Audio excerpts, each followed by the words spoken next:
Hi everyone, welcome to this year's CARCA event. My name is Jen, and I will be presenting on differentially expressed genes identified in individuals with Parkinson's disease after intensive rehabilitative training.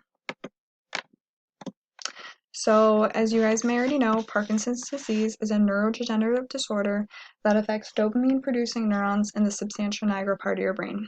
There is no cure, however, there are treatments available, such as therapy, medications, and surgery. Symptoms tend to develop slowly, and when they're being diagnosed, doctors look at if there's tremor, bradykinesia, limb rigidity, and if there's any balance issues. I found an article that put patients through a 16-week intensive rehabilitative exercise training program, and it showed improvements in muscle mass, strength, and cognition, and overall quality of life for those patients. They used RNA sequencing in order to identify any transcriptional networks, which was the goal. They wanted to see if there was any that contributed to rehabilitative training induced neuromuscular remodeling in Parkinson's disease. They identified 304 genes that were upregulated and 402 genes that were downregulated. So I wanted to look at whether or not exercise training has an effect on the rehabilitative impact on human skeletal muscle transcriptional programs in Parkinson's disease individuals. I found this article by Kayleen Levin that was published this year in 2020. I used the GEO accession number found in the article. I plugged it into the NCBI's database, and I collected the corresponding SRA numbers for 4 out of, I believe it was 41 samples. I used 4 just for, because running all of the samples, all 41 of them, would take too long, so I just did a smaller sample size for now. If I did continue on with this work, I would like to run all of them. But I plugged those numbers into RMTA on Cybers. An analysis was run, a feature counts text file was created, that was plugged into RStudio on Cybers, which I ran a statistical analysis through there, and a volcano plot was created. So, as you can see on my volcano plot, there's a bunch of green dots. Those are genes that were not differentially expressed.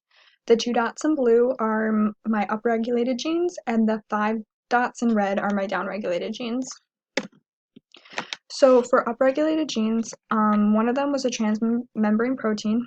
It was, which is a gateway for transporting material across the cell, basically.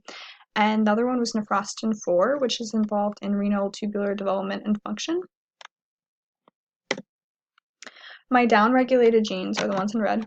There's 3 pseudogenes, which are non-functional segments of DNA that resemble functional genes.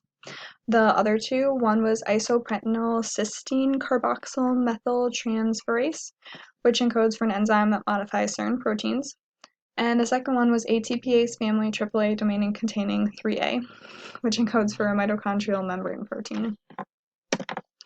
So for my discussion, in the original paper, the upregulated DEGs were associated with muscle regeneration and neuronal development, and the downregulated DEGs were associated with apoptosis and denervation. My results, I looked at the upregulated genes, and it was transmembrane protein and a renal tubular development and function. And the downregulated genes, as I had just previously talked about.